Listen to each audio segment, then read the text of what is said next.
장관님, 네, 얼마 전에 우리 국토부 차관님 경질되셨죠? 네. 네, 이유가 뭡니까? 일단 일 차관께서 사의 표명을 하셨고요. 다만 그 전에 부동산과 관련한 본인들의 반언, 또 본인이 주택을 매입하는 과정에서의 국민적 오해 이런 거에 대한 것들이 자칫 이 새 정부의 주택 정책에 대해서 오해를 살 수 있다는 점에 대해서 그러니까 본인이 사퇴한 걸로 알고 떨어지면 있습니다. 살아 이런 발언이 문제된 거 아닙니까? 그렇죠? 맞죠? 네, 논란이 되었습니다. 자, 10월 15일 부동산 대책 성공하셨다고 봅니까? 일단 저희들은 최선을 좀 다해서 대책을 마련해서 발표했다고 생각하고 있고요. 현재 어느 정도 좀 진정세로 잡혀 있어서 좀 더 구체적인 공급 대책을 빠르게 할 수 있는 것을 현재 정말 최선을 다해서 준비하고 있다고 이렇게 말씀드리겠습니다. 네, 장관님 말씀하고 시장의 반응은 전혀 다르다. 전 장관께서 그런 정도 인식을 가지고 계시면 부동산 집값 잡는 것도 불가능하고 실질적으로 오히려 많은 부작용만 발생한다라는 말씀을 지적하지 않을 수가 없습니다. 최근에도 보면 송파 등 일부 지역에 있어서 신고가 갱신 이런 기사가 계속 나오고 있고요. 또 중요한 것은 무엇보다도 내 집을 사고 싶은 사람이 살 수 없는 것입니다. 결국 부동산 현금 부자 아니고서는 살 수 없는 지금 구조를 만드셨잖아요. LTV 규제부터 시작해서 각종 규제에다가 실거주 요건 했는데 결국은 돈 다 모아서 사라는 건데 이게 가능하겠습니까? 어떻게 이 대책을 갖고 진정됐다고 합니까? 그리고 일부는 지금 조정 대상 지역으로 지정한 일부 서울 도봉, 강북, 중랑, 금천, 경기 의왕 이런 데 보니까 주택법 시행령의 그 1.3배 요건에도 해당하지 않는 것으로 나와요.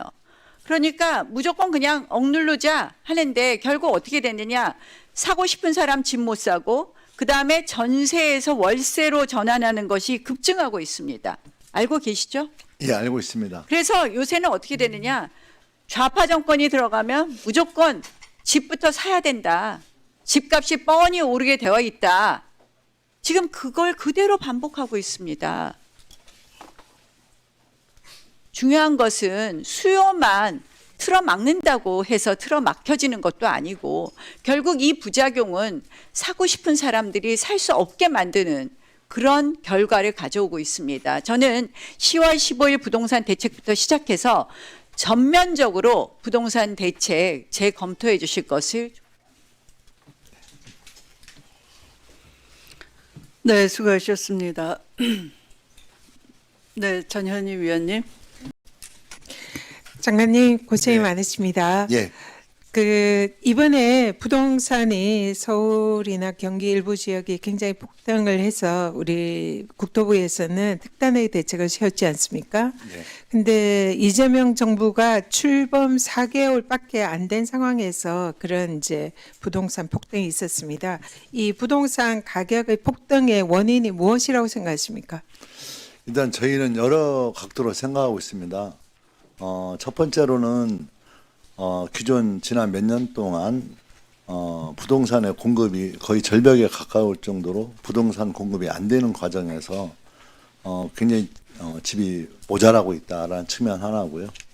또 하나는 여러 가지 형태로 해서 상당히 유동성이 많아지면서 집값을 올릴 수 있는 그런 잠재적 여건이 상당히 바탕이 되고 있다.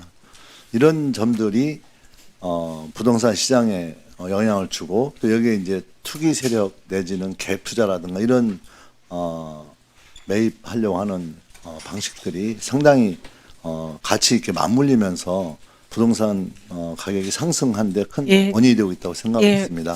맞습니다. 이번 정권의 부동산 정책을 잘못해서 부동산 가격이 올라간 것이 아니라 지난 윤석열 정권에서 사실상 부동산의 공급이 거의 이루어지지 않았기 때문에 공급 부족으로 이 부동산 가격이 사실상 폭등하는 거 아니겠습니까? 그걸 이제 이번 이재명 정부 때 해결하려고 이런 이제 특단의 조치를 취한 것이고요. 그래서 이런 부분을 분명히 좀 지적을 하고자 합니다. 그래서 앞으로 이 서울을 비롯한 이런 부동산 폭등 지역에 공급 계획 좀 제대로 세우고 계십니까? 예. 현재 어제도 저희 서리풀 지구 다녀왔는데요. 지금 제가 계속 현장에 나가서 독려를 해서 정말 가능한 주택을 공급할 수 있는 것을 샅샅이 뒤져서 하겠다는 걸 가지고 있고요. 현재 주택 공급에 대해서 주택 공급 장관급 회의를 만들 생각입니다. 그래서 그 자리에서 주요 부처 간 업무 협의를 실무선이 아니라 바로 장관급에서 협의를 해서 빠르게 속도를 낼 수 있도록 그런 시스템을 갖추고 있고요. 국토부 내에 주택공급본부 그리고 LH 내 주택공급 시스템을 만들어서 11월 하순경에는 서울이 아예 현판식을 하고 주택공급에 대해서 신속하고 빠르게 진행될 수 있도록 시스템을 갖추고 있고요. 현재 뭐 캠코라든가 여러 부처 협의할 내용들 또 민간 정비사업에 대한 그 역할을 제공하는 등의 다양한 방식으로 이번 이재명 정부는 주택 공급에 있어서만큼은 확실하게 국민적 요구에 답을 할 수 있도록 네. 최선을 다해서 할 생각입니다. 청년들과 무주택 서민들에 대해서 내 집 마련의 꿈을 반드시 이룰 수 있도록 네. 우리 국토부에서 각별히 대책을 잘 세워주시기를 바랍니다. 네, 이상입니다. 그 말씀에 대해서 답을 좀 해주시죠. 예. 하여튼 저희들이 그 청년과 실업부부 또 장애인 등등 해서 이번 주택 여러 가지 시장의 어려움 속에서도 그분들에 대한 주거복지가 더 바람직한 방향으로 나아질 수 있도록 하여튼 국토부 차원에서 최선을 다하겠습니다. 네, 수고하셨습니다. 네, 최혁진 위원님.